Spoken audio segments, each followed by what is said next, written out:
I'm going to show you how to create an assignment link on the Learning Curve. I'm just going to go back into my Learning Curve website. This is my Now Technology.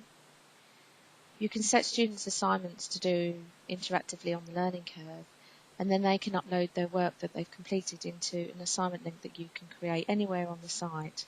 I'm just going to show you how to create a basic one, and you can put it on any. If you've got topic format, you might want to have an assignment box, or if you've got a weekly format, which is I use a lot, I'll have the assignment links there for any homework that I've set. This might be a bit slow because when I'm recording and showing, it seems to run a lot slower, so be patient. Turn your editing on, click into Add an Activity, scroll up to Advanced Uploading of Files.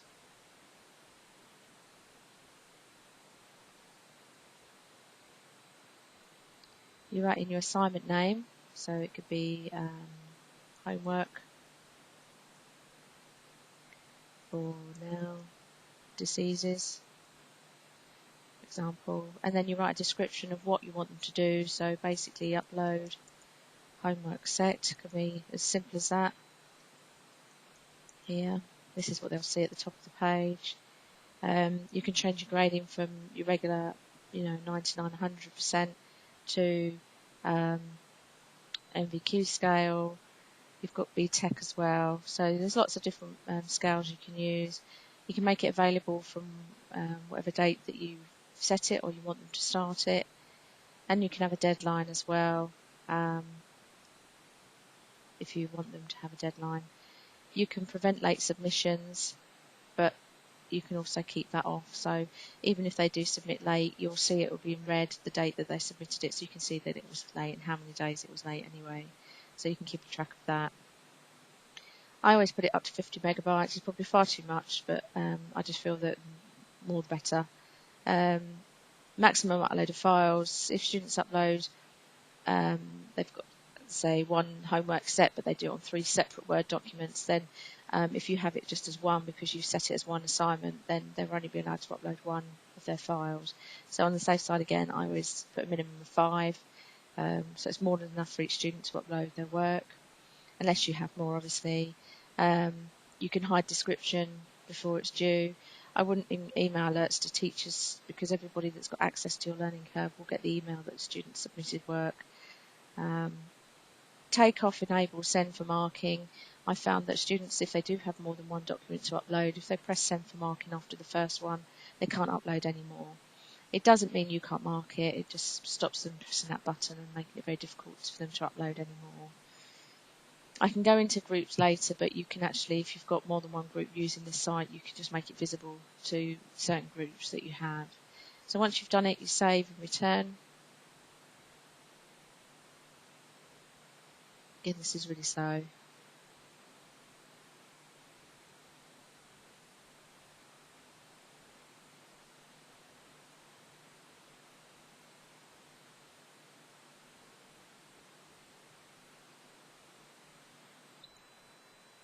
Now we can have a look at that assignment that I've just created.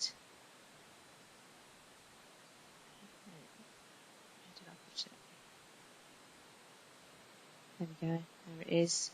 And if you turn on your role as student, you can see what they see.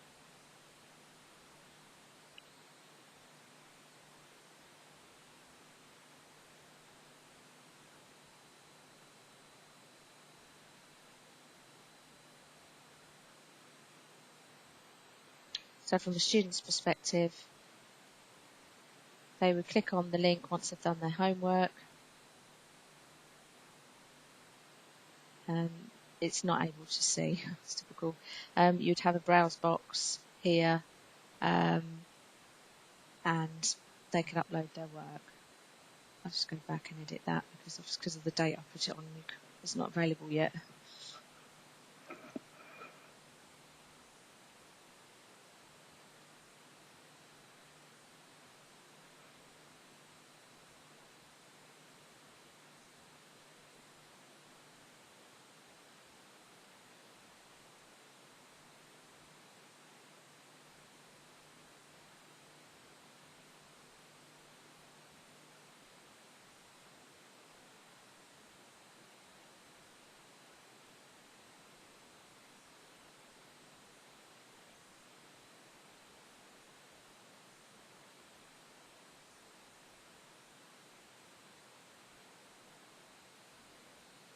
Normally not this slow.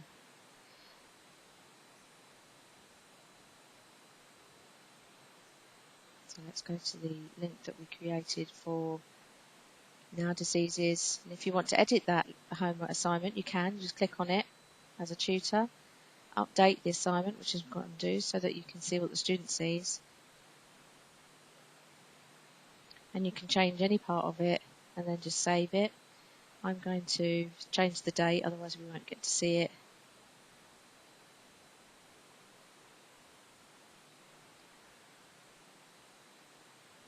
And then save.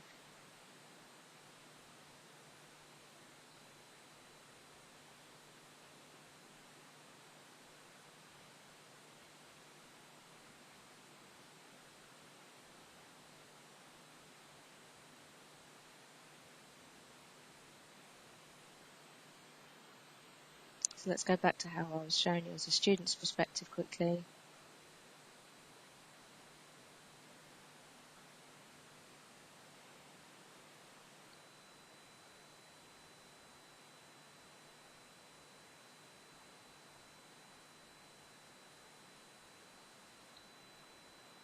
Now you should see what the student sees.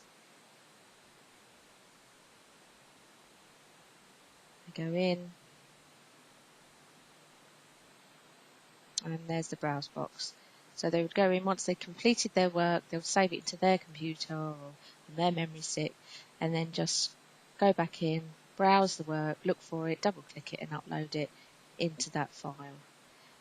Once they've done that, it's saved in there, and you as a tutor can then go in and mark their work. Now I'm going to show you what to do when you go into mark it.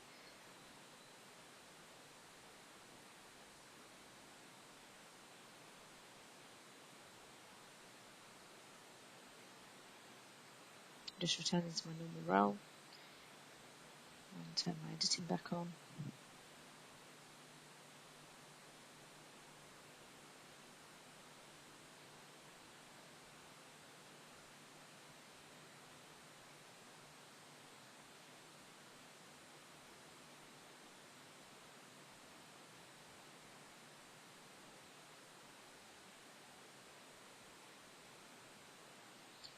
If you want to see all your assignments that you've created, you can actually go into Activities box, click on Assignments, and it will list all the assignments you've created. It makes it a lot easier to see. I'm going to find one that hasn't been marked.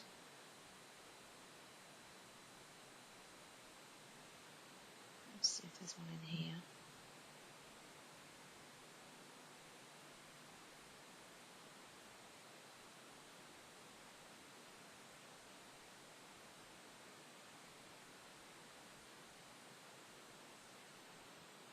Let's see if I can just have a look and update one that I've done.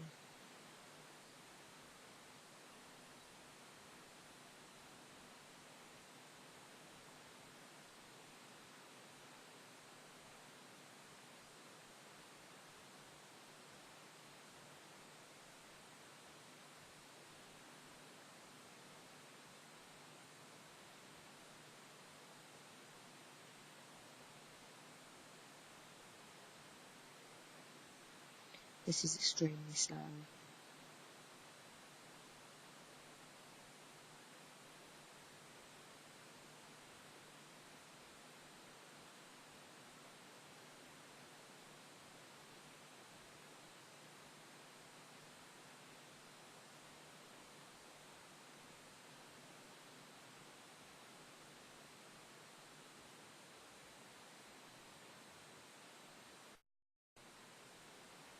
Okay, so as you can see here, there's nothing submitted here. I've just found one that I could show you what you would see as a tutor.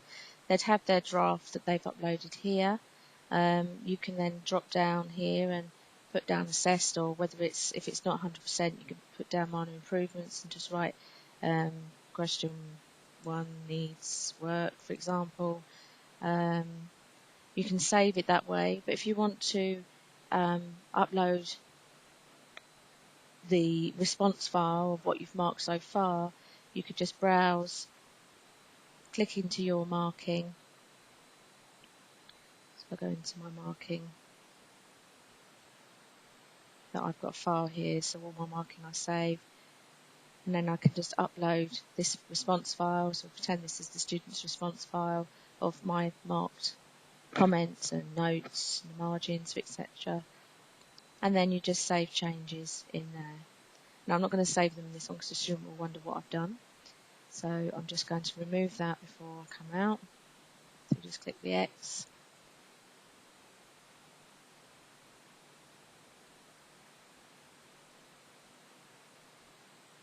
Once you're happy with what you've done, changes.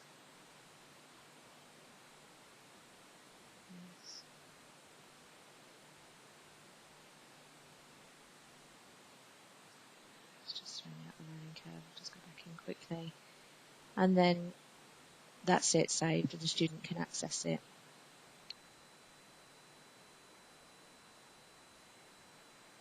I hope this helps.